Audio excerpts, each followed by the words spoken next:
It's a beautiful day. We thank Allah subhanahu wa ta'ala for giving us such an amazing day.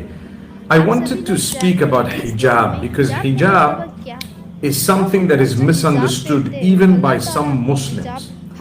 And what is very, very important for us to note is that it's not just about a piece of cloth.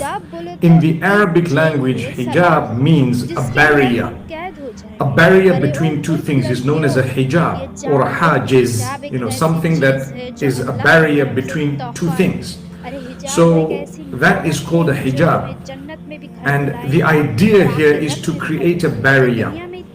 When a person wears clothing, the clothing needs to be such that it covers you. I mean, what's the whole idea of wearing clothing when you are not covered? I mean, what's the point? So in Islam, we believe that Allah Almighty has given us a certain type of modest beautification through clothing.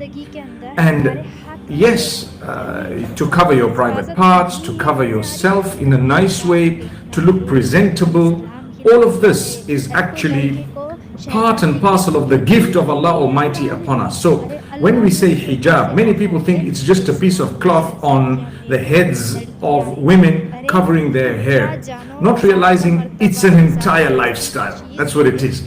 It's a whole system through that we tread upon and live by for the sake of Allah subhanahu wa ta'ala. So men, for example, also have to observe a certain level of hijab. They have to have a certain conduct. The morality needs to be on a very high level.